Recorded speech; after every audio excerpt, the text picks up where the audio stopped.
The manhwa begins at a funeral, complete with the usual all-black get-ups and gloomy vibes. It's all going down at this little old church on a hill. The grieving family and mourners are having a moment of silence for the three dearly departed. After the ceremony, everyone tries to show some love to the guy who lost his family, offering up some comforting words before heading out.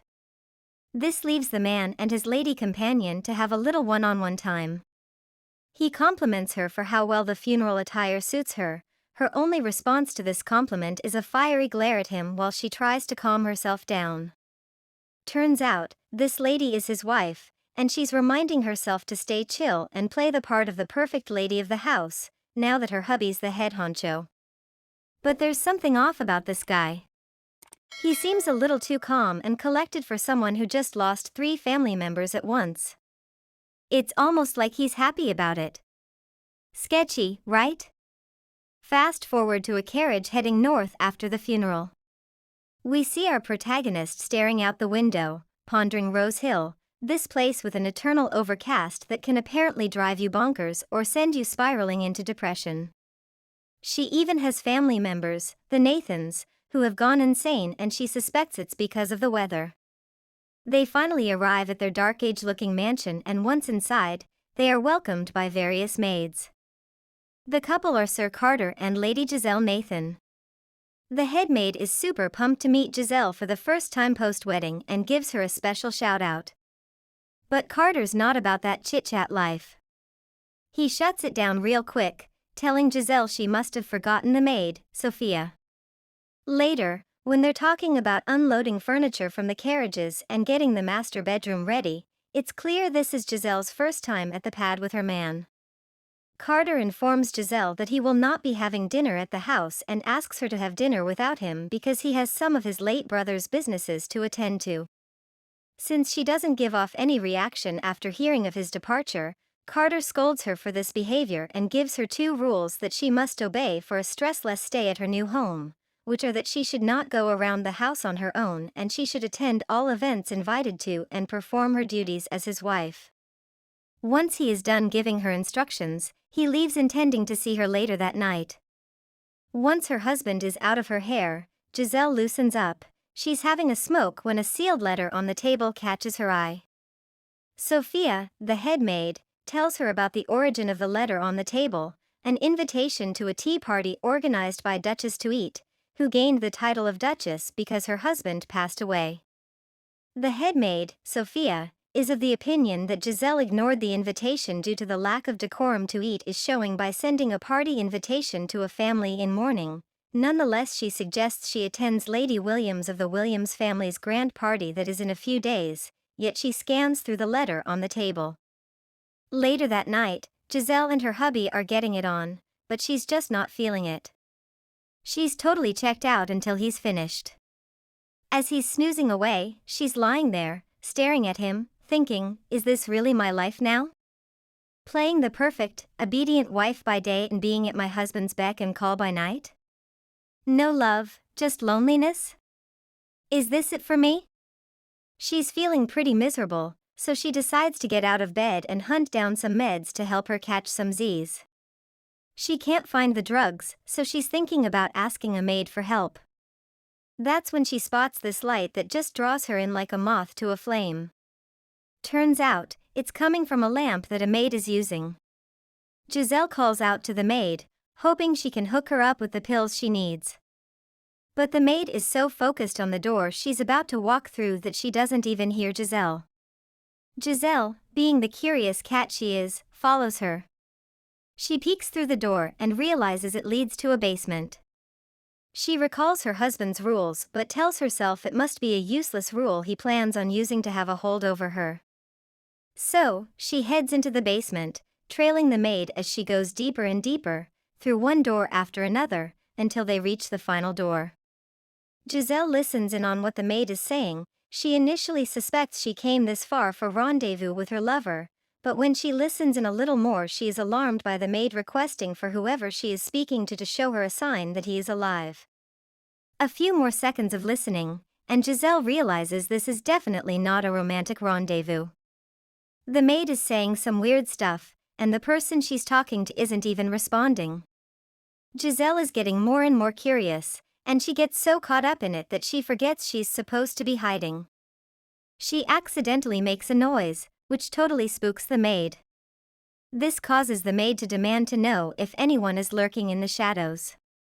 Giselle reveals herself and the maid questions her mission down at the basement at such late an hour. However, her mind is not on the maid, but she searches for who the maid was speaking to and spots him on the floor with his face down. Understanding the trouble they might both be in, the maid attempts to make Giselle look away from the listener because the master would be mad at her. But it's too late. Giselle's already wondering if the collapsed figure is a child or not. Okay, so the maid knows she's in deep trouble now. She's begging her mistress to just go back upstairs and pretend like none of this ever happened. But Giselle's curiosity and concern for the caged person are too strong. She can't just let it go. While they're going back and forth, neither of them notice that the prisoner is starting to move. The maid is too busy trying to convince Giselle to ignore the boy in the cage and telling her how Master Carter made them all swear they wouldn't let Giselle find out about him. But all Giselle's thinking about is why they would cage another human being. What did he do to deserve this? She's got questions, and she's not listening to the maid's warnings. Well, she gets her answer pretty quickly when the guy in the cage gets this predatory look on his face, and his eyes start glowing amber. He lunges at the maid, who's closest to the cage, trying to take a bite out of her. But Giselle's not about to let that happen. In a split second, she shoves the maid out of the way. The maid's safe, and it seems like everything's cool, thanks to Giselle's quick thinking. But now, Giselle's the one in danger. The prisoner grabs her leg and sinks his teeth in. Now she gets why he's locked up. The maid starts freaking out while Giselle's in some serious pain. Giselle tells the maid to go get help, and she takes off, leaving Giselle terrified and hurting. She's amazed at how strong this creature is, and the way he's drinking her blood makes her realize he's a monster. The pain and sudden dizziness make her feel like she's knocking on death's door. With the little energy she has left, she tries to fight off the beast. She's not sure if she'll make it to tomorrow, and she knows dying like this would be totally unfair, especially after living such a miserable life. It's like the beast can read her mind or something because he suddenly stops sucking her blood. His predatory look disappears, and he seems much calmer. They stare at each other for a few seconds, and then he reaches out, wipes a tear from her left eye, and apologizes. That's when she passes out. Picture this, it's daytime, not long after the whole basement fiasco. Giselle's got her leg all patched up, and she's standing in front of her husband, Carter, along with Sophia, the head maid, and the maid who was with her in the basement the night before. Sophia's giving her the rundown on what the doctor said. She'll be okay, but she'll have a scar. Carter's face is like an open book, and it's clear he's fuming mad at Giselle. He lays into her right in front of the maids, then tells them to scram so he can keep chewing her out. The maid who accidentally led Giselle to the basement is worried about her, but there's nothing she can do. Carter's all bent out of shape because Giselle ignored his rules and did her own thing.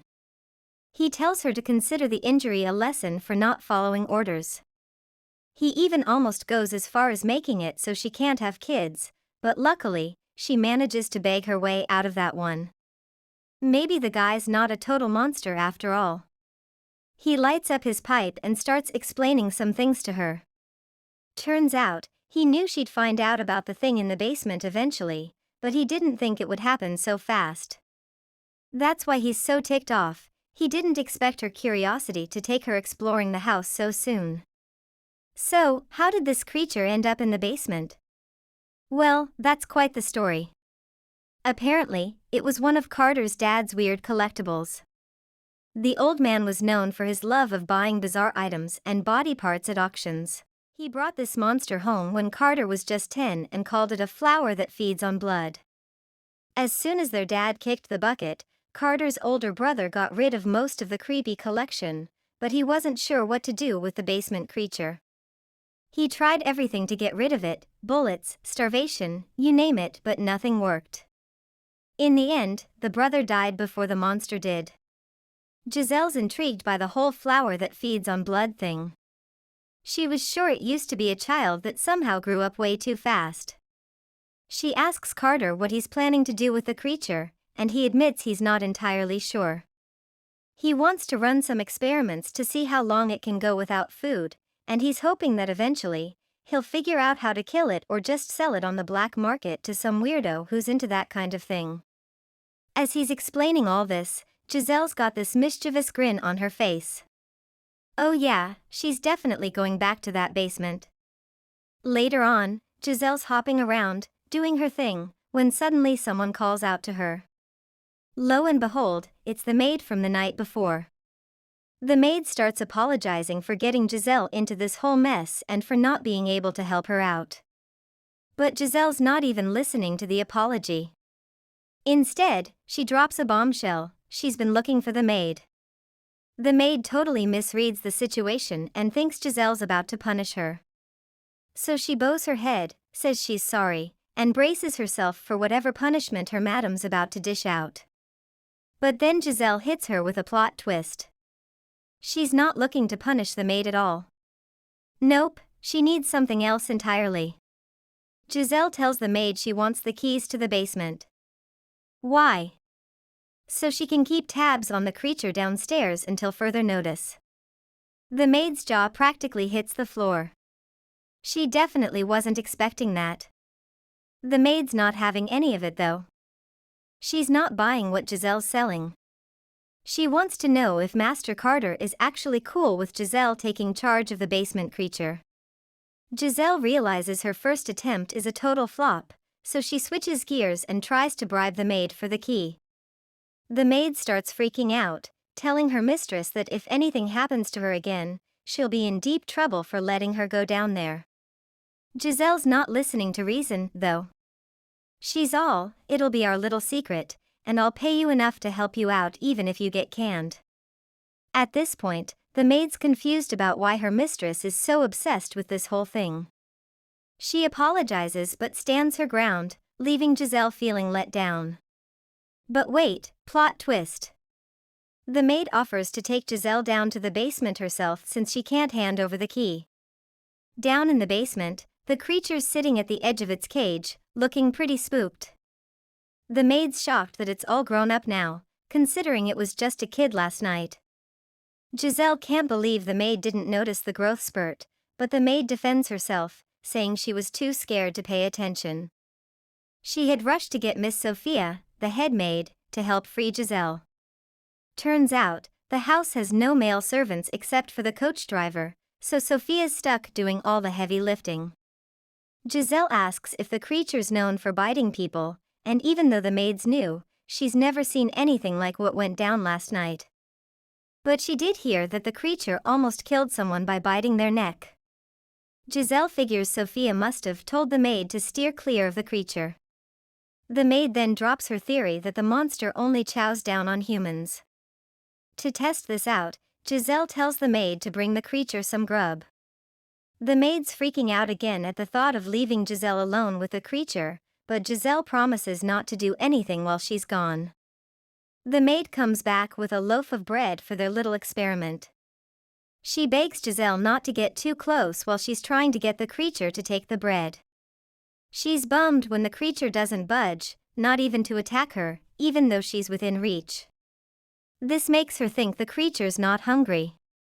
The creature looks up for a second, catching her by surprise, but then it buries its head between its knees like it's shy or scared.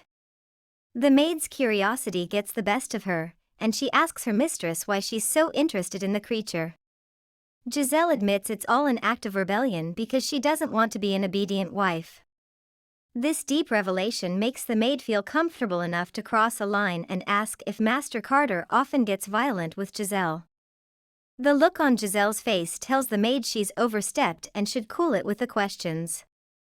Giselle seems to start warming up to the maid and even remembers to ask for her name. The maid happily replies that she's in Brenna but prefers to be called N.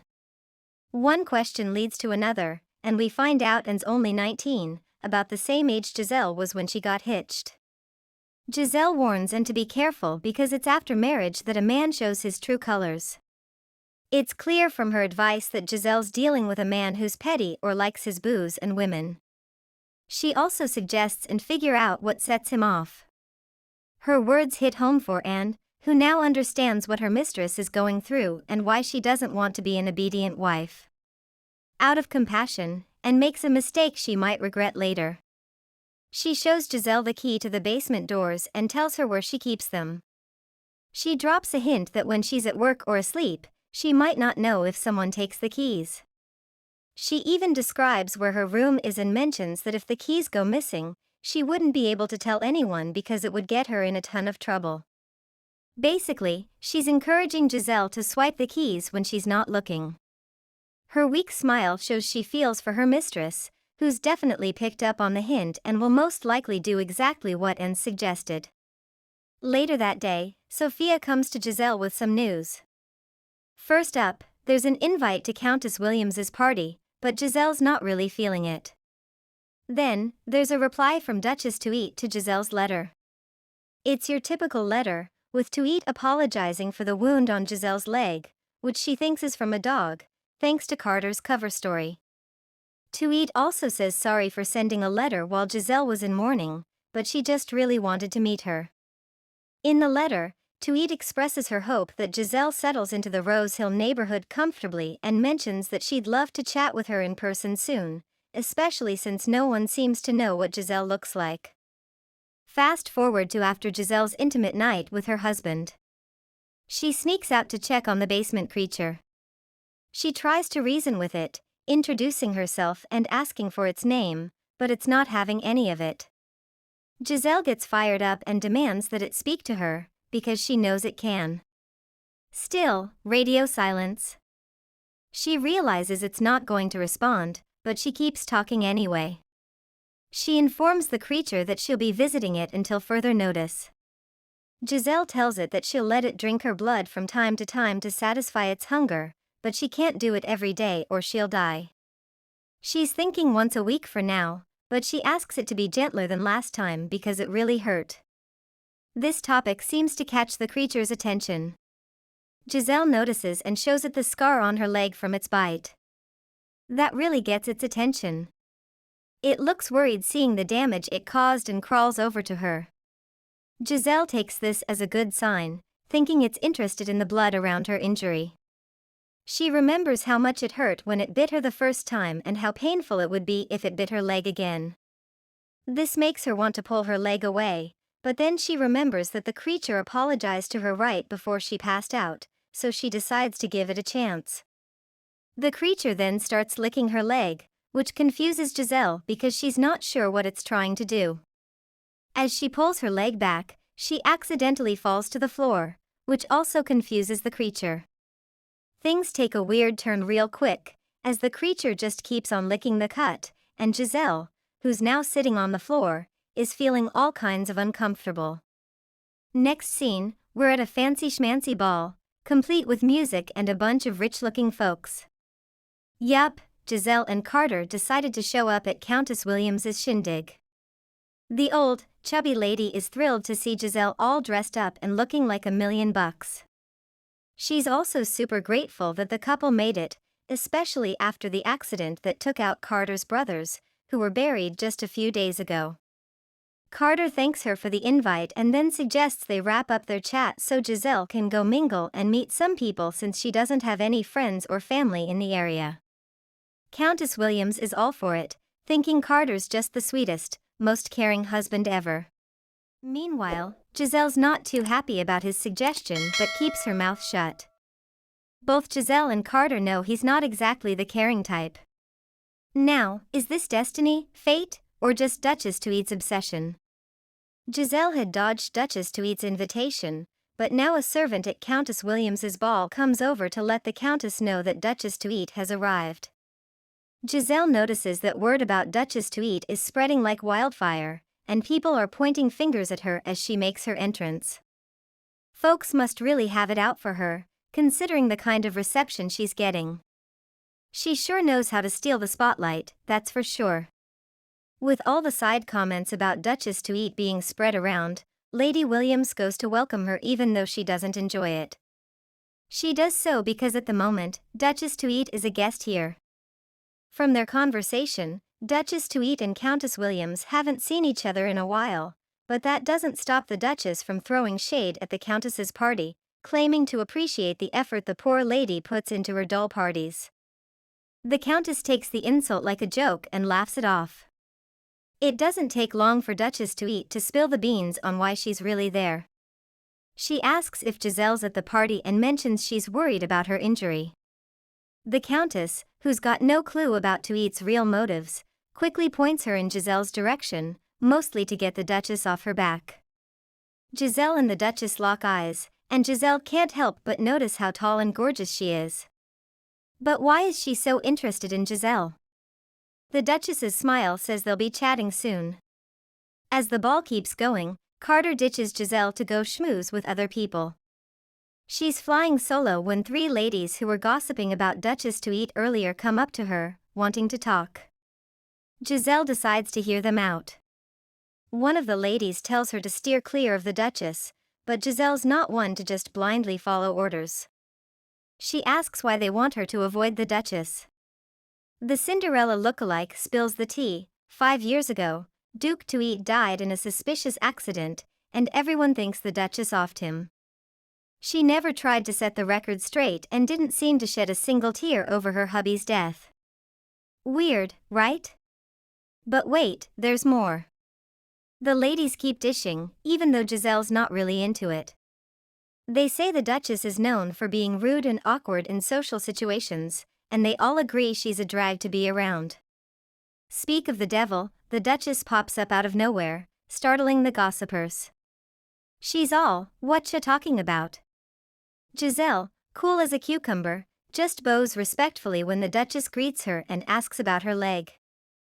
Giselle thanks her for her concern, and the Duchess invites her over to her place, since the letters didn't work out. Giselle assures her she'll stop by, which makes the Duchess happy. She takes off, and the gossip girls keep talking. They feel like they failed to save Giselle from the Duchess's clutches and feel sorry for her, since it seems like the Duchess has taken a liking to her. But they're not giving up that easily. They suggest Giselle make an excuse and dodge the Duchess, saying that someone with no husband or kids to pass the noble title to isn't worth her time. Despite all these warnings, the smile on Giselle's face says she's going to do the exact opposite. After meeting both Countess Williams and Duchess to Eat in one day, there's still one more person Giselle needs to see before calling it a night. She heads down to the basement to visit the creature again, this time armed with cookies and a lesson on how to eat them. The creature's shyness vanishes as soon as Giselle takes a bite of the first cookie, and it gobbles up the rest. Giselle's happy to see it enjoying the treats and gets a little too close for comfort, even patting its head. At this point, the creature seems more like a him, so let's go with that.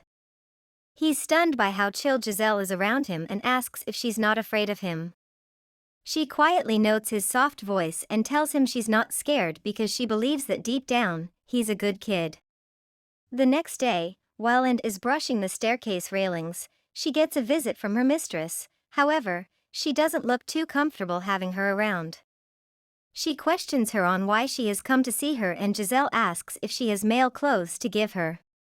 And makes it clear that she wants no part in this any longer and makes that clear to Giselle, yet she would not go away, she reminds, and she's already an accomplice, which makes her feel uncomfortable, but luckily for her, she gets saved from this terrible situation by Sophia when she asks Giselle what she is doing in that part of the house. Sophia saves And again but is unconscious of this. She is accompanied by an old man named Dr. Zimpel-Shapian and requests Giselle follow them upstairs as she wonders if the man is here to check on her leg and why he is a different one from the last doctor. So, Giselle tags along to hear what the old man has to say. After a bit, he starts firing off some personal questions. He asks if any of Giselle's parents, especially her mom, had any diseases, if she's got a healthy mind, and if she gets enough sleep. Giselle's cool with answering these questions, until the doc crosses a line. The second he asks if she gets her period regularly, she's ticked off. She still gives him answers, but she's thinking, why the heck is this doctor asking me these things? Now let's rewind to a flashback from an auction. There's one last item up for grabs, and the auctioneer seems pretty stoked about it.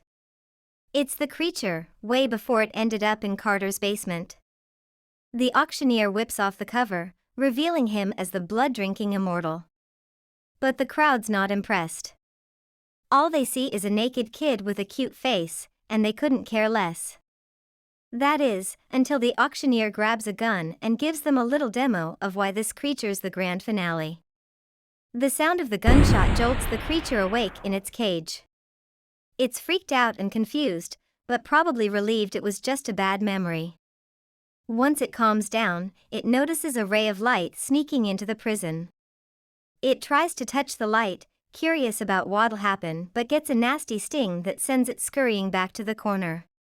Cut to Giselle, who's furious. She slaps Sophia for bringing in a doctor to check her fertility. Giselle thinks Sophia called the doc to humiliate her, but then Sophia drops a bombshell. It was all Carter's idea. Right on cue, the man of the hour walks in while the maids are fussing with his clothes. He wants to know what all the fuss is about.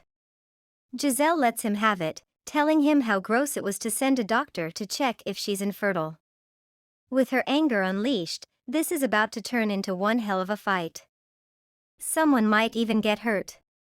Carter's acting all high and mighty, warning Giselle to watch her mouth and respect him so she can be a proper noblewoman. But Giselle's not backing down. She fires back, saying he'll only get respect if he gives it to her too. Her defiance shocks him, since she usually just takes his insults without a peep. Then Giselle hits a raw nerve, calling Carter a coward who doesn't deserve respect because he's too chicken to even go down to the basement. Carter's rage boils over, and he smacks Giselle to shut her up. She hits the floor, still seething, and smashes a vase to let off some steam. Carter's still acting proud, asking why she's breaking stuff for no reason. It's only after the argument reaches its peak that Carter remembers the maids witnessed the whole thing. All of them, except Sophia, are whispering about what they just saw. Even though he struts out, leaving his wife on the floor, deep down, he's probably feeling pretty insulted. Later that night, the creature sits up like he is expecting someone. He catches a whiff of Giselle's scent mixed with a little blood.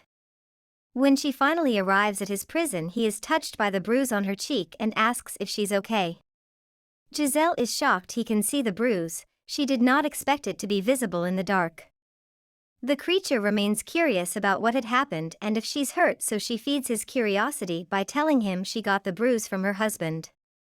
Although Giselle tries to hide her pain with a fake smile, the creature can see through the smile, recalling the talk Giselle had with her maid and the second day she came down to the basement, the one about whether Carter got violent with her as well as her advice to and on choosing a man carefully. He remembered this was not the first time her husband hit her, yet she was more interested in the fact that he remembered her name.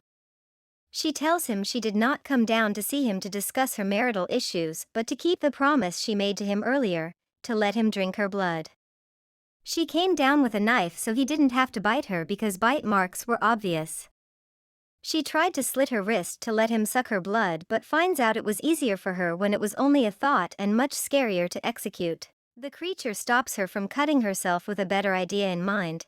He makes a small cut on the bruise and he feeds from it.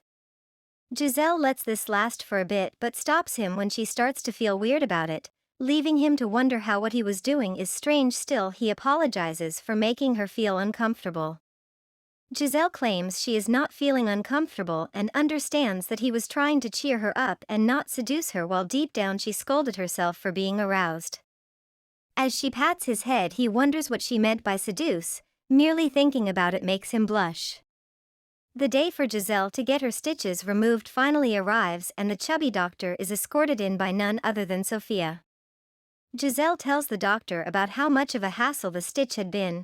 From Doc's point of view, the wound would undoubtedly leave a scar because of how deep it was. He also drops some tips on how to take care of the injured area while unwrapping it, only for him to pause and stare at the affected area in surprise, drawing everyone's attention to the injury.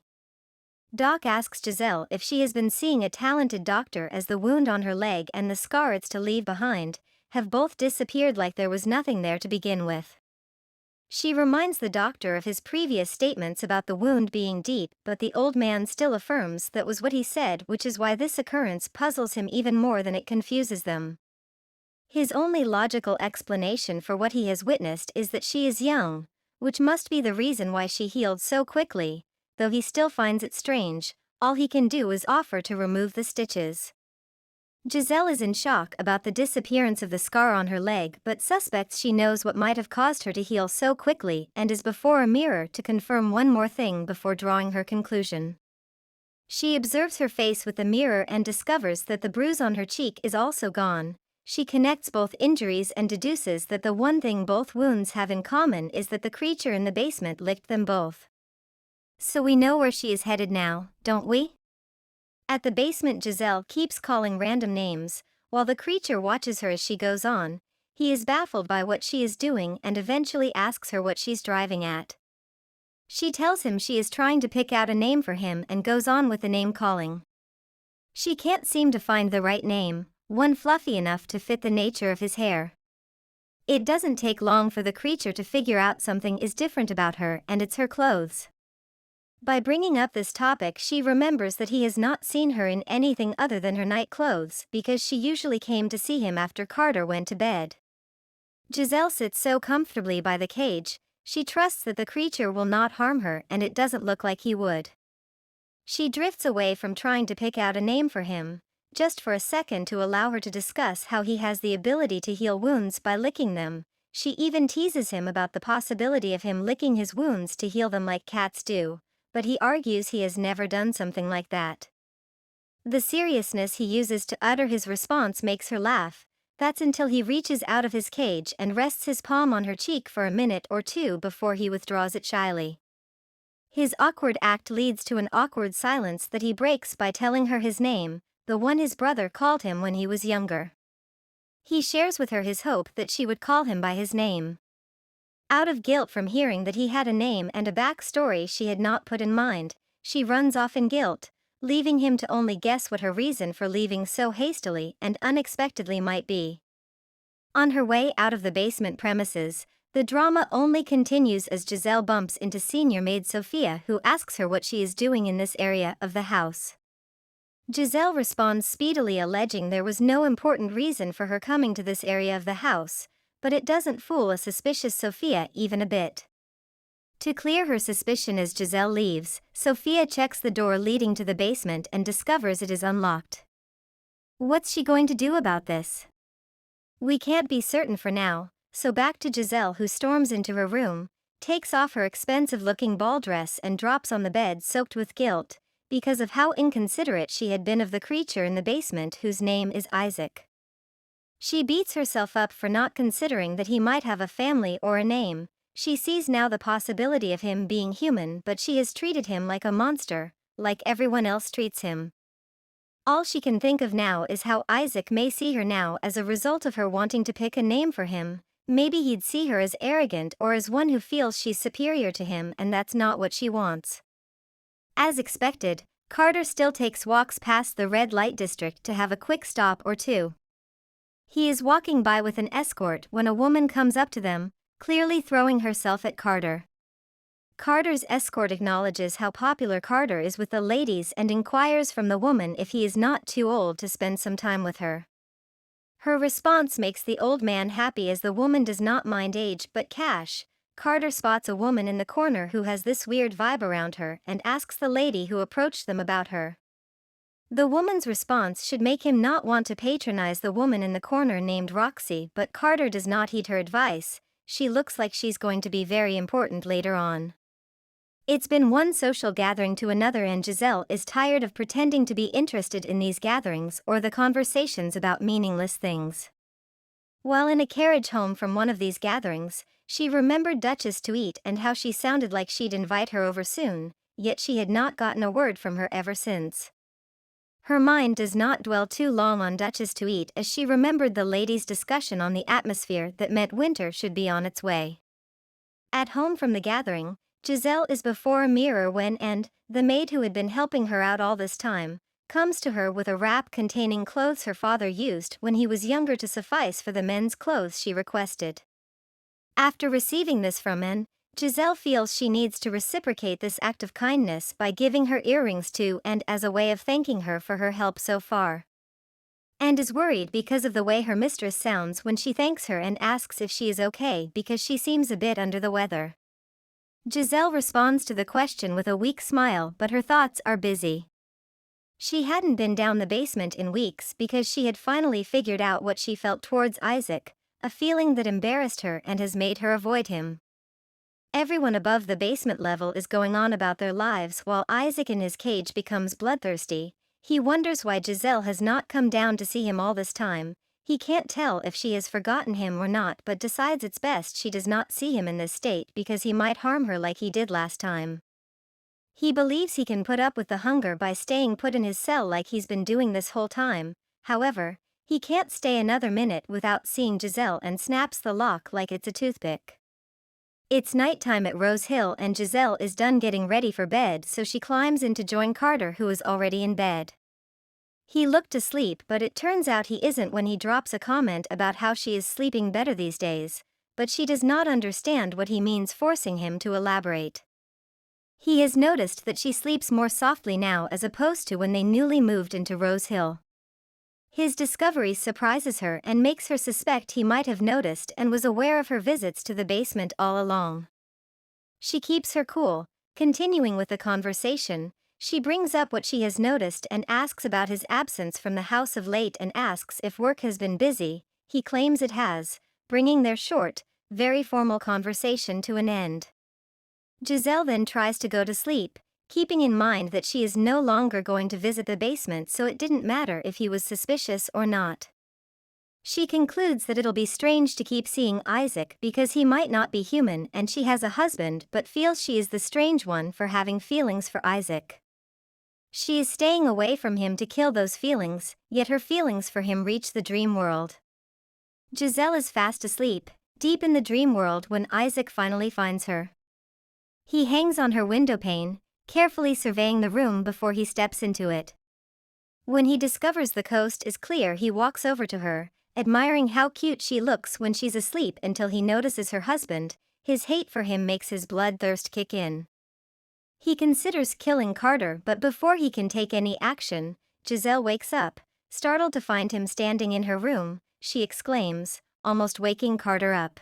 She tries to take him out of the room so they can talk better, but Isaac has a better idea of how they could get out faster. He takes her by the hand, leads her to the window and free falls from it with her in his arms, panicking as it looks like she is falling to her death. Giselle is glad she does not sustain any injury after a free fall from that height, and then her mind goes to Isaac, who cushioned her fall.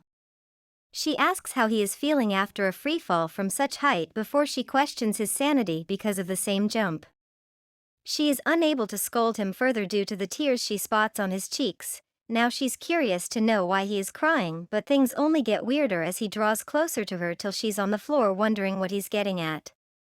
She tries to fight him off but stops when a single tear drop from his eyes fall on her cheek, followed by another, but before she can react to these tears he utters an "I missed you" that takes her unawares. She is moved by those words, but he doesn't stop there. He reminds her of the promise she made to him to see him every week and how he's been waiting for her, but she didn't show up, so he asks her if she does not care about him anymore. Her response to all his declarations is a simple French kiss. She scolds herself for going on with the kiss that makes her feel she has lost her mind, or maybe her actions are fueled by the strange dream she had about him, but no matter how she sees it, she knows she was moved by his tears. The kiss graduates too much more that earns her another bite mark and ripped clothing. In the end, Giselle decides they should take this heat somewhere else, which they do. They take their business into the mansion, and as everyone is asleep they are free to roam the mansion's halls holding hands and without caution. Giselle is confused on whether or not to stop this before it escalates, but from the mood that she has been induced into, she feels it's best to let this go on. Their journey through the mansion takes them to the bathroom where they both undress and get into the tub. It's funny how Isaac turns away at the sight of Giselle unclad. She notices this immediately and points out the fact that he is feeling shy and is making her feel uncomfortable, yet he claims not to know what she is talking about. She tells him that there is nothing to her actions as she only came to have a quick wash after rolling in the dirt, not leaving out the part where he was the one who ruined her night clothes. Isaac tries to apologize for ruining her night clothes, but instead of an apology, all he does is fidget in the water. She sees this expression for ripping her night clothes as too apologetic. He has remorse written all over him. While in the tub, Giselle takes some time to examine Isaac, his body, face and facial expression. All these features he has makes her want to tease him. Nevertheless, she is able to apply restraint for a little while before requesting him to heal the bite mark he has given her like he healed the other wounds. At the moment there were so many questions running through Giselle's mind, questions on stuff like how he got out, if someone had let him out or not, how he felt about everything. She could ask now, but her comfort now would not allow her to do so. Her mind was still processing this, so she simply chose to see it all as a dream, setting all worries aside and diving fully into the moment. Cute, isn't it, this secret affair? While Giselle keeps her many questions to herself, Isaac does not. He reveals to her that he had felt something bad happen to her or she lost all interest in him, which made him scared. The confession slightly shocks Giselle so that she does not even know how to respond to it. Then he asks if she remembers his name, and to his happiness, she has no forgotten it. Things get intimate from here for Giselle and Isaac, with no one holding back and confidence growing till they get interrupted by a maid who heard noises and came to check the bath out. She is relieved to find out it's just her mistress. She even buys Giselle's story about her coming to have a bath after getting sweaty from a nightmare and asks why her mistress Giselle had to go through all the stress of preparing the bath by herself when she could simply summon them to do it for her. She is able to send the maid off, but before the maid leaves, she advises Giselle to be careful not to catch a cold. She is relieved she did not get caught but suggests that they act more carefully to not get caught or end up in trouble. All in the same night Giselle's affair with Isaac begins. We get to know there are others like Isaac in Rose Hill. For all we know, Rose Hill might be flooded with creatures like Isaac. In a room, in some other mansion, a lady has her blood sucked while she discusses with a lady who is sucking her blood. She asks a certain Penny about something she says she has found out, and it turns out that this Penny is actually Duchess to Eat. Duchess to Eat, also known as Penny, tells the lady whose blood she is sucking about a setback that came up that has been handled, yet she wishes to know more than she is willing to say, assuring the other lady that she'll take care of it. Duchess to Eat states that the one with the information is just her type, but this statement makes the other lady jealous. More characters means more drama yet to unfold. After this bizarre but comforting night for Giselle and Isaac, Isaac can't get the thoughts of the previous night from his mind. The night that follows comes with a shocking revelation for Giselle. It's clear now that Carter has noticed her change of mood and is curious to know the good news that he has not heard about. Thoughts of Isaac cloud her mind so much that she no longer has an interest in her husband but finds pleasure in dwelling on thoughts of Isaac. At Duchess to Eat's mansion elsewhere, she has to bid her lover goodbye, though she is unhappy that she desires to leave after only just arriving. Her lover is irritated by the sweet tone Duchess to Eat uses to address her and orders Duchess to Eat to address her by her name and not darling. It's then we discover her lover's name is Olivia, and after a shared kiss she promises to come back before the crescent moon becomes full. The timing for her return is so speedy, but to Eat does not mind. She stammers as she bids her lover, Lady Olivia, goodbye, causing her chief servant to ask if something is up because of how tense she looks. She does not answer the question but only orders him to send word to Giselle to come as soon as possible. Shortly after Giselle's bath, she goes to see Isaac and he can sense her approaching from a few meters away from her scent and footsteps. As soon as she walks into the room where Isaac's cell is, she finds herself in his warm embrace. She cautions him for scaring her, though she had expected him to already be out of his cage before she arrived. She marveled at his beauty as he had on the clothes she got him. However, he had not worn the shirt properly, so she had to adjust its strings. It's adorable how confident he is behaving around her. When he tells her he missed her and his countenance as a whole, it all makes her feel shy, so shy that while she is adjusting the loose strings of his shirt, she cannot even look him in the eyes. While knotting the strings, she asks herself how he got out of the cage. The question takes her attention to the cage, only for her to discover the cage's lock on the floor, smashed to pieces.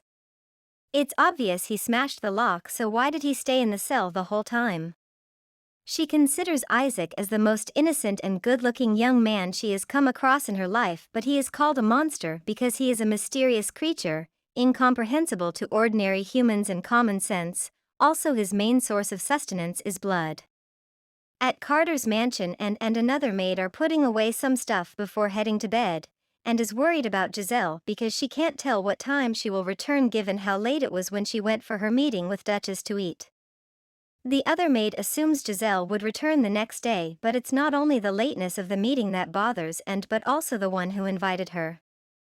There are so many rumors associated with Duchess to eat that are in line with her behavior, rumors like how she has never shown her face at a daytime gathering and many others which make and worry about her and hope she returns safely.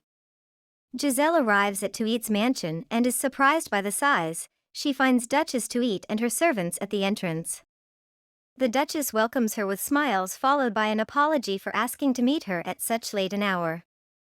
Giselle, though taken aback by how tall Duchess to eat is able to show courtesy with a bow, assuring the Duchess there is nothing to worry about.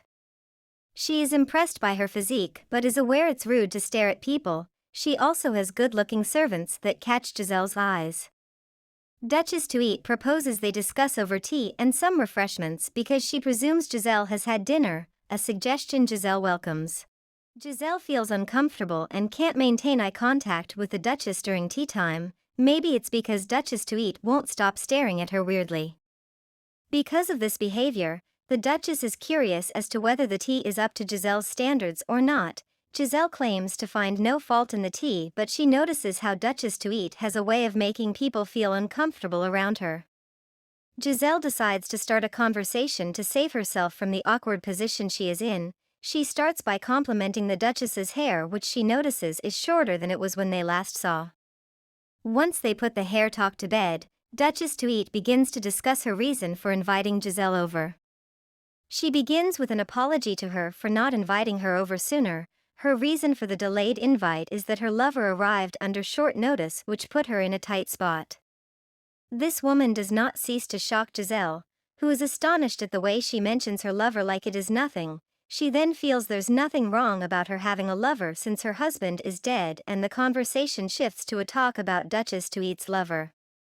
She is surprised when Duchess to eat tells her she is her type, but ignores the statement and discusses the beauty of the to eat mansion and the weather, hoping she did not hear her words properly. She cuts the minor conversation and requests that they discuss the reason why she invited her, a request Duchess to eat finds cute. She hides her intentions for a little longer, proposing that there does not have to be any intentions attached to her wishing to meet Giselle. She just wants to be on friendly terms with her. Giselle does not buy her lie, still she decides to play along. Well, since they are getting on friendly terms, she decides to cough up some of what she's heard about the Duchess. She brings up the rumors people share about Duke's passing some time ago and how they feel she had a hand in it, so they refuse to befriend her, but she alleges that she's different and would be her friend on the condition that they would be completely honest with each other. The Duchess welcomes this suggestion with a smile and open arms. She fills her in on the details behind the Duke's death, except Giselle can't believe her story about the Duke having a heart attack while giving his all in bed. Now it's her turn to share the rumors she's heard. She lets out her real reason for asking to meet Giselle in the first place, the odd thing in Carter's basement that is neither family member nor hire, the monster that feeds on humans. Giselle's facial expression when the Duchess talks about Isaac is priceless. To eat reminds her that it is impossible to silence the servants all the time, and from how flustered the previous Lady Nathan, the wife of her husband's late brother, was, she could deduce that there was some truth in the rumors about the thing in their basement. Giselle looks scared for Isaac and Duchess to eat enjoys the shocked expression on Giselle's face that she does not understand but is not allowed to further the talk on Carter's basement because one of her servants storms into the room with news of something being wrong with Olivia, Duchess to eat's lover. Both women are in shock, Giselle about to eat's knowledge of Isaac and to eat about her lover who might be in trouble. She pleads that Giselle excuses her and then she leaves. Giselle's mind goes back to her conversation with Isaac about how he looked like a child the first time she saw him but grew up after feeding on her blood. He told her that he only looked like a child when he has not had blood for years or falls so all that it feels like his body is being ripped apart. At that time he cannot control himself and ends up hurting someone, so that's why he has remained in the cage. He's a good guy and does not want to hurt anyone, because of that he stays in the cage, so there is someone to keep him from hurting others. For that reason, she decides to go to Duchess to eat and deny her rumors so Isaac stays safe. Giselle follows Duchess to eat to meet a strange sight. Duchess to eat was getting her blood sucked by a creature with dark hair like Isaac and similar amber eyes that is now charging at her and almost gets her, but she is saved by a blonde-haired, blue-eyed man who has just walked into all the drama. While saving Giselle, the blonde-haired character gets a whiff of Giselle. Maybe he caught Isaac's scent? Maybe it's because of Isaac's scent Olivia rushed to attack Giselle. To save Giselle, the blonde-haired hero has to serve as a shield, letting Olivia feed on him. By doing this they get a chance to hold her down and put her to sleep with the servants peeping from another room. Giselle instructs Olivia's captors to take her, while the blonde-haired hero whom a servant calls Sir Leo is getting the bite mark checked. Through it all Giselle stayed silent. That is up until Leo remembered why he got the bite mark in the first place and took out his aggression on her. He yells at her for standing still while Olivia charges at her and even questions her sanity. Giselle attempts to argue back but the sight of Leo's blood-dripping arm quiets her down. As her guest, Duchess to eat defends her, informing Leo that she was the one who invited her. Leo's rage intensifies after discovering she is an outsider and opposes Duchess to eat's decision to send her home. He believes that they could not let her go. Her title did not matter, they still have to shut her up. I'm certain they would not be friends, him and Giselle.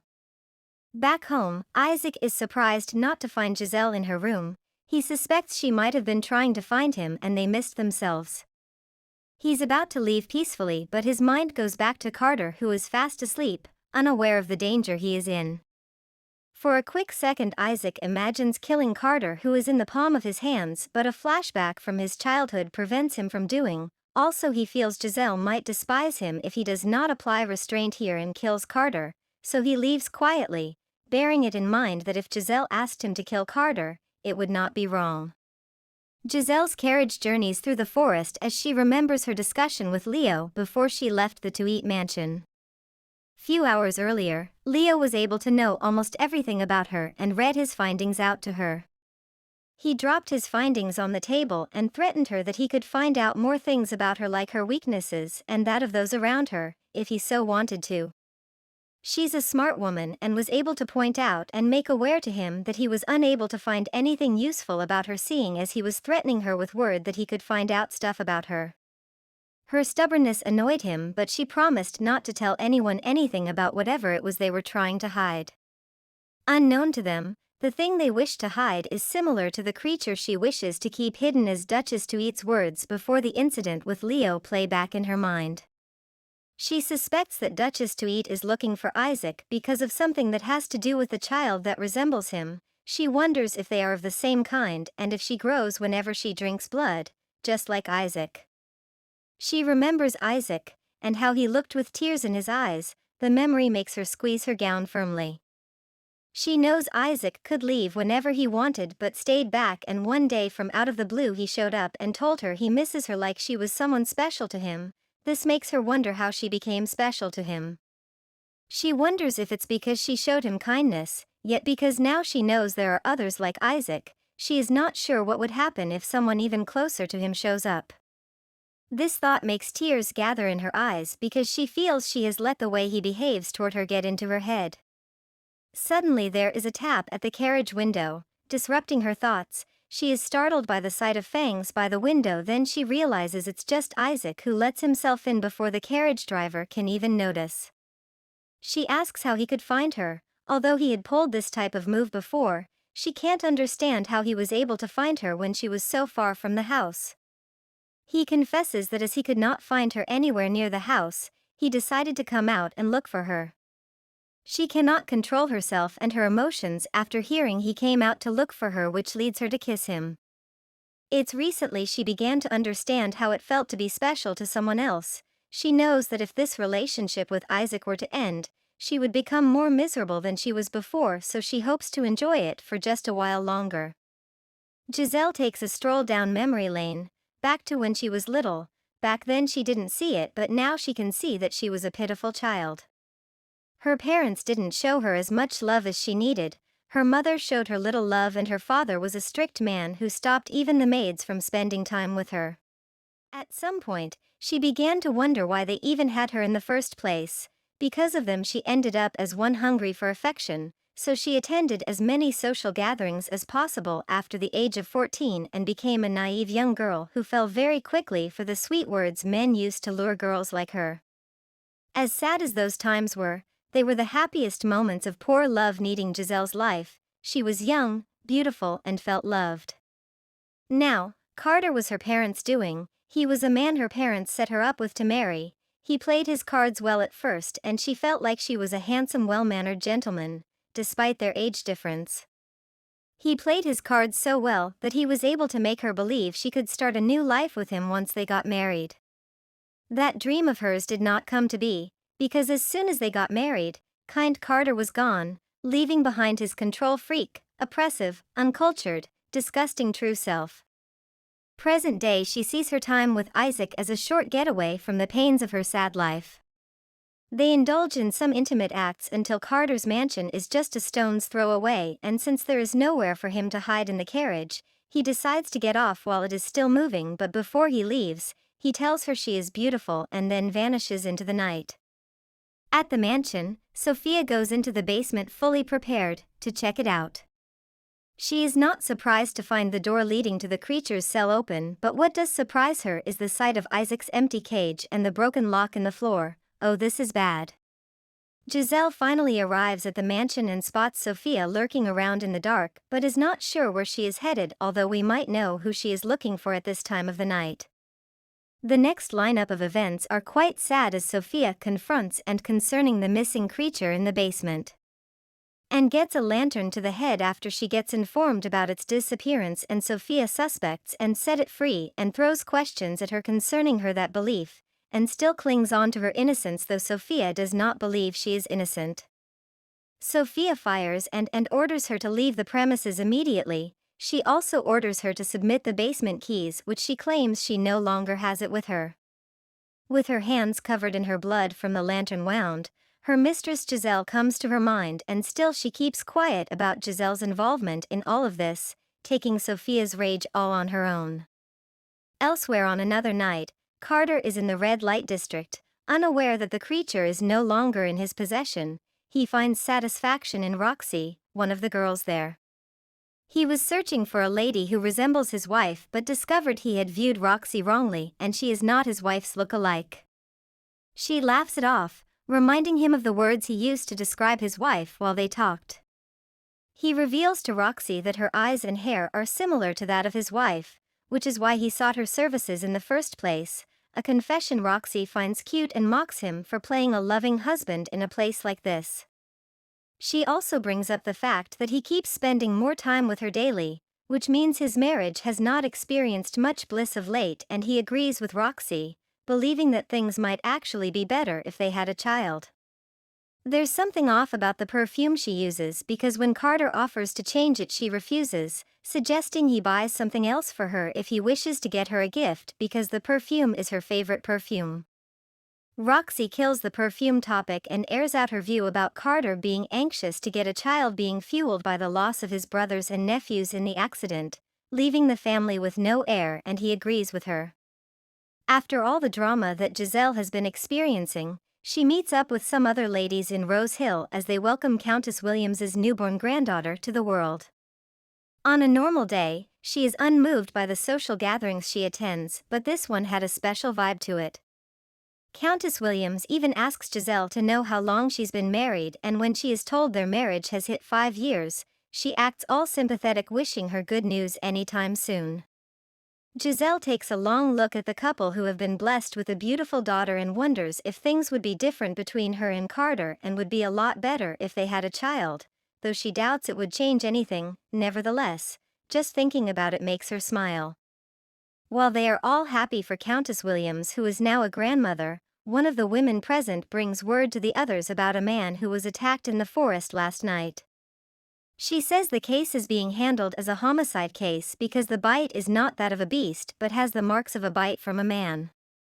Giselle silently thinks about what she is hearing, but the other ladies are in disbelief at what they are being told, seeing it as a rumor, though the lady who came with the news is certain her information is very credible because her source is a police officer. The ladies reject the news and win over the one who brought it, claiming they only told her that to scare her. Countess Williams is able to rope Giselle into their conversation. She recalls there have been a plethora of cases similar to the one they are being informed about and the case with Carter's brothers.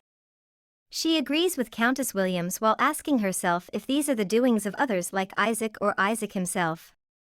Giselle concludes it could not have been Isaac. He isn't like that, yet the chances of there being more like him than she imagined plagues her.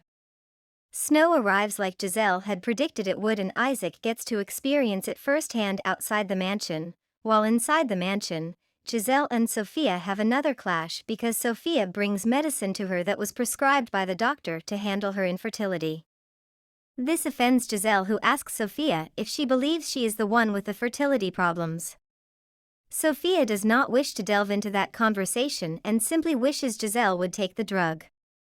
Giselle remains stubborn, ordering Sophia to drop the drugs and leave, so she takes the drug later, yet Sophia wouldn't take this. She crosses the line, stating that she needs to see her take the medicine.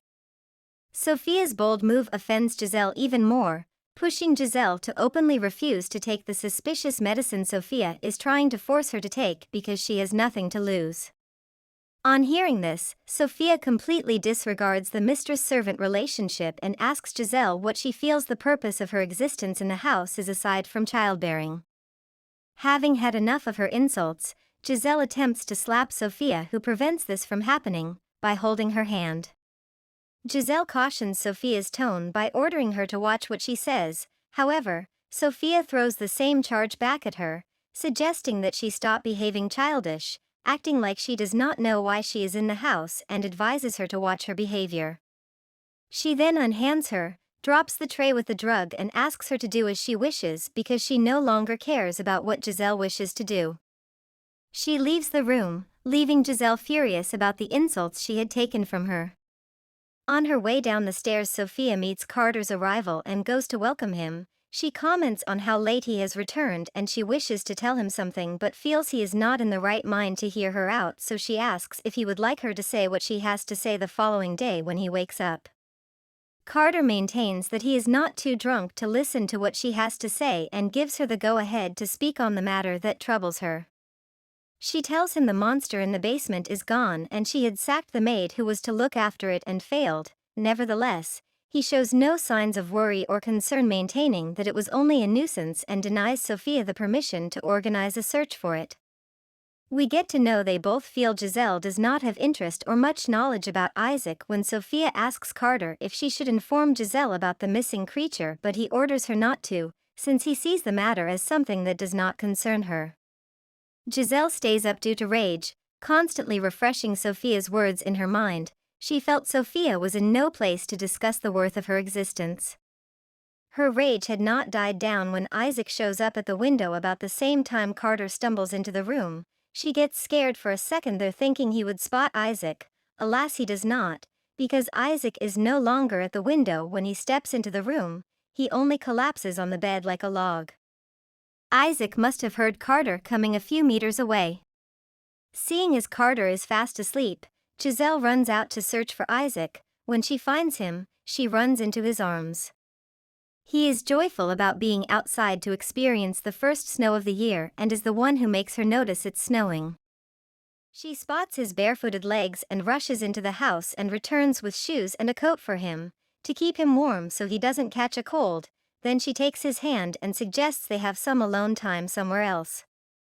She leads him away from the mansion, running so fast she collapses on the snow out of exhaustion, breathing heavily due to tiredness, and she complains about her throat being sore from breathing in cold wind. She's having the time of her life just laying there in the snow. Isaac is happy to see Giselle smiling again because earlier she was unhappy. He gets confused when he sees Giselle starts to make movements in the snow that he does not understand and asks for an explanation. With smiles all over her face, Giselle tells him she's trying to whip up a snow angel and invites him to join her. He is still confused about the importance of what they are doing but imitates her. While on the snow he gets the chance to look up and admire the sky and agrees with Giselle that it truly is a beautiful sight. Isaac watches her stare at the sky so happily and it brings one question into his mind, so he goes ahead to ask. He asks her if she feels happy around him and is glad to hear she is happy to spend time with him. He suggests they go a little farther but Giselle refuses, seeing as she's run out of gas. He offers to carry her on his back all the way. How could she refuse that? For the next few miles, she gets a free, comfy ride through the snowy forest. Elsewhere, by a cliff, a carriage slipped off the path and ended up in a terrible accident that left the passenger wounded and unable to use his legs. Amidst all the pain, he still worries about the coachman who is nowhere to be found. His worry subsides when a mysterious man in a cloak appears before him. He begs the man for aid and promises to pay the mysterious man heavily for his aid. The mysterious man gives a predatory smile, showing off his fangs. Such a sad way for this nice-looking passenger to end though. Isaac takes Giselle to a deserted cottage that they break into. It's freezing just like its surroundings until Isaac starts a fire in the fireplace to warm Giselle up. She's freezing severely while craving a warm bowl of ramen that might be able to warm her up. Isaac begins to undress himself, giving her no explanation whatsoever, but all her food-related thoughts disappear as he does so. It gets even weirder when he asks her to do the same. Her mind starts cooking up some perverted thoughts, but Isaac claims he is asking her to undress so her clothes can be kept to dry at the fireplace. They sit together, swaddled up by the fireplace. When Giselle declares that it's so warm, Isaac agrees with her, believing she is referring to the fireplace. However, she corrects that thought, claiming she was not referring to the fireplace but is talking about how warm his chest is, though other parts of his body are extremely cold. It's not too long before that warmth is the reason behind some very intimate moments. Their intimate moment keeps going on much later into the night. In the end, Giselle falls asleep and Isaac just lays there watching her sleep. She seems apologetic for falling asleep and left him bored, but he argues that he was not bored and loved having to stare at her face for as long as he wanted. He kisses her on the cheek to help clear her eyes, and then she asks him about the older brother who he said gave him the name Isaac. Giselle asks if the guy is his blood brother. Her interest grows when he tells her he got the name from someone who took him in from the streets. To satisfy her curiosity, she asks him for his brother's whereabouts. Isaac tells her that he does not know where his brother might be but can attest to the fact that he desperately wished to send him away, so desperately that he sold him to someone. How could he talk about this once upon a time brother of his if he did not go back to how it all started for him? His earliest memory is from his time in an alley on the streets with this guy who took care of him, a few days before things went sour with him and the guy who took care of him. That day they shared a cookie, but Isaac's half was not enough to satisfy his hunger, so the one he called his brother offered him his half. However, Isaac's hunger was for something else and his brother knew this. To satisfy Isaac's hunger, his brother lets him drink from him. In the evening they had a chat about his brother's day, which led his brother to tell him about the discussion he had with a woman who told him her son's name was Isaac. His brother admires the name, sees it as the coolest name he has ever heard, and asks Isaac for permission before he gives him the name as he felt it suits him. Obviously, he accepted the name, only for his brother's rumbling stomach to interrupt their conversation. Young Isaac was so clueless about the world around him that he stretched out his hand for his brother to have a sip from him, but his brother refused and told him they were different and that a bit of blood would not satisfy him. His older brother was happy with how clueless Isaac looked, but Isaac didn't give up. I wish he did.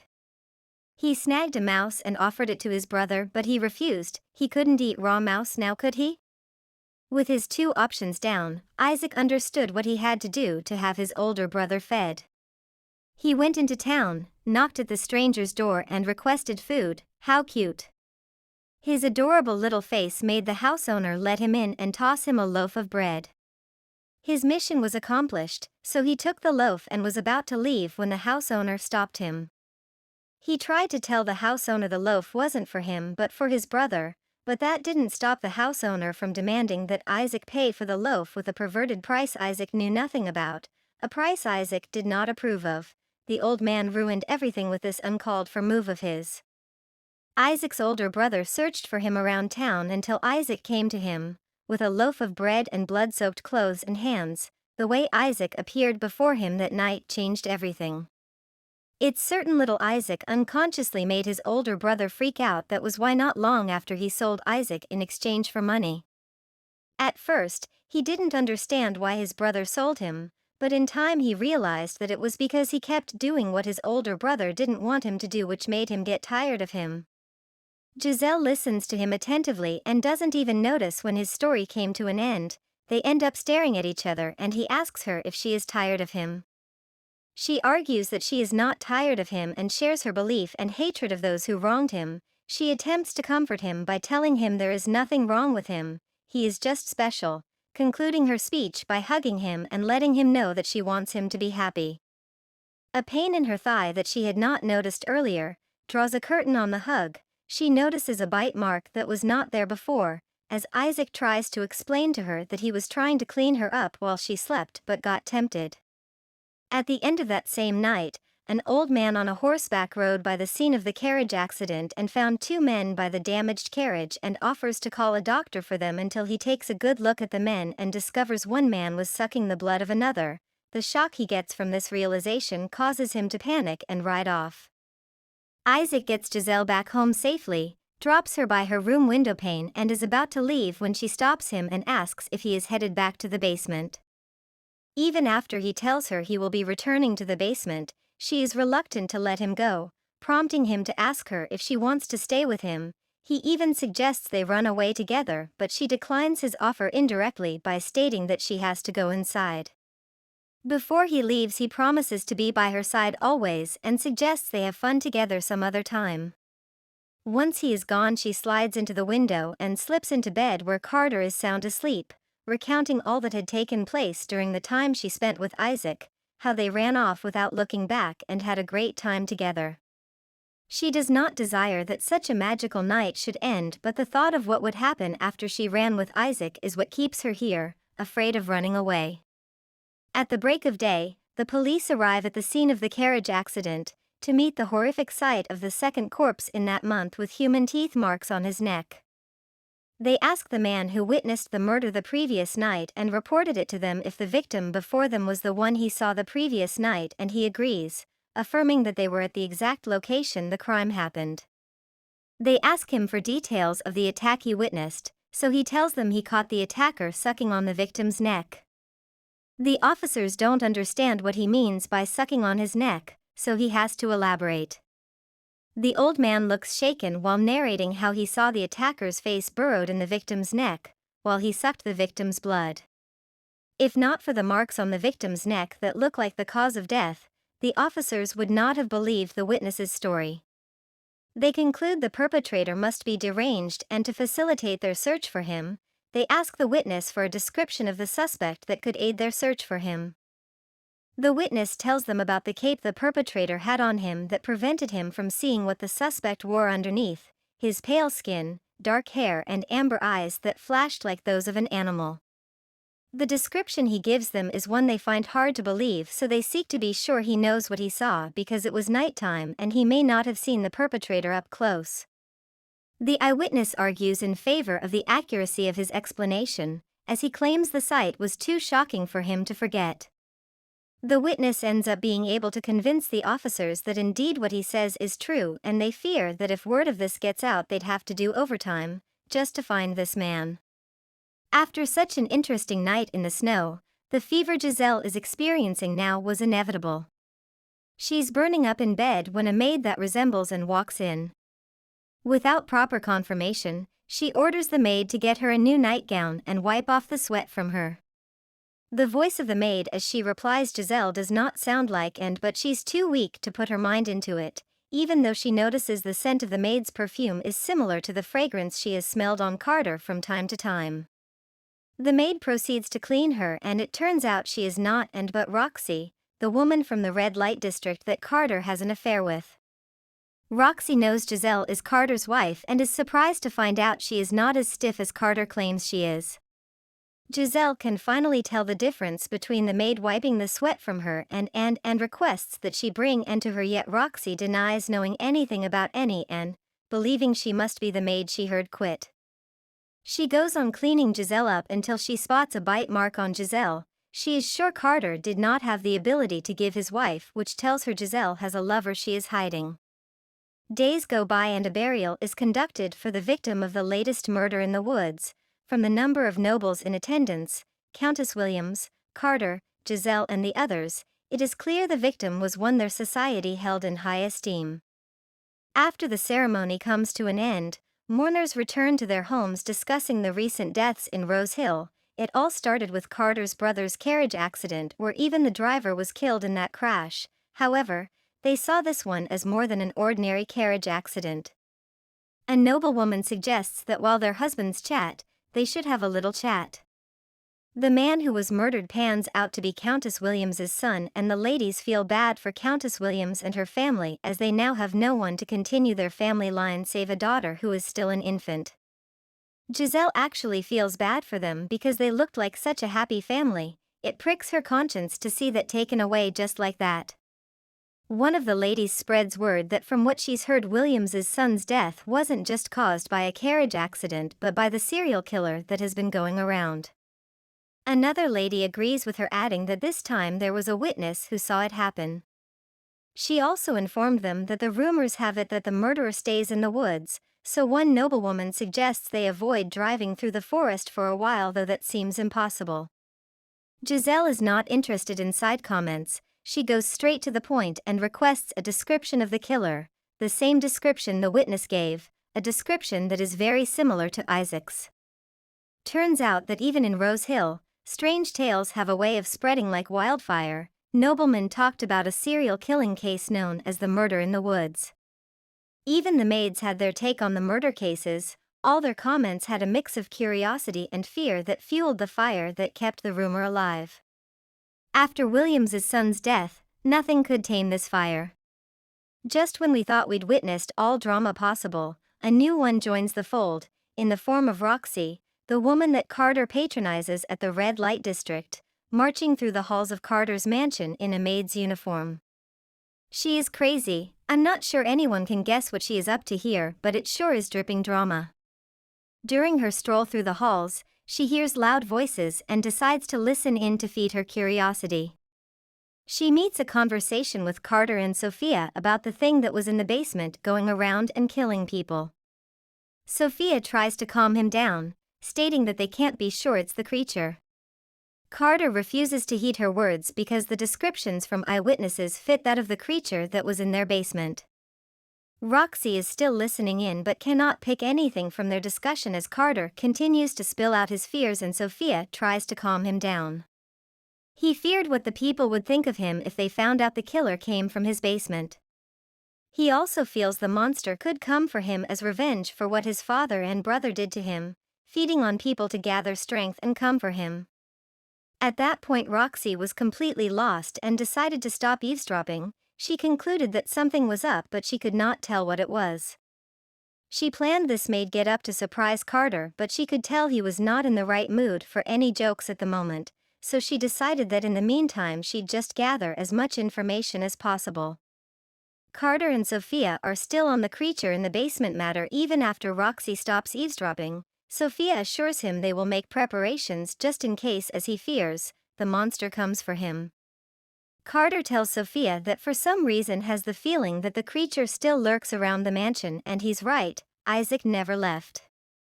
Isaac waits patiently in the cell for Giselle's arrival, neither of them aware that Carter and Sophia feel he's escaped. He hears her approach the cell and wraps her in an embrace the second she sets foot in the basement. He goes wild, not listening to what she has to say as a result of an outburst of his emotions. He almost bites her neck out of that outburst of emotions, but she is able to stop him before he can leave a mark, reminding him that a bite on her neck would be very visible. Seeing as he is hungry, she rolls up a sleeve of her nightgown so he can take a sip. While he's at it, she commends him for becoming better at sucking her blood gently before she asks him if he has ever left the house without telling her. The clueless look on his face when she asks him that question makes it hard for her to ask another. Certain he would never harm anyone for no reason, she suspects the killings should be the works of others like him, like the girl she came across in Duchess Tweed's mansion. After sucking her blood, he heals her and hugs her. They'd make a cute couple, don't you think? Giselle asks Isaac if the only time he left the mansion was when he was out with her, and he nods in agreement. She tells Isaac that that's what she came down to find out and she has to return upstairs immediately. She does not tell him that she has to leave because Carter might become suspicious of her if she stays too long. Isaac tugs on her gown, looking up into her eyes, literally begging her to stay. He asks if she could stay with him a little longer. Who's lurking in the woods? What's in store for Giselle and Isaac? How will Rosehill respond to the killings? This drama is indeed just getting heated. Please comment Giselle below if you want us to continue this story. Also, please like, share, and subscribe. Until next time, ciao.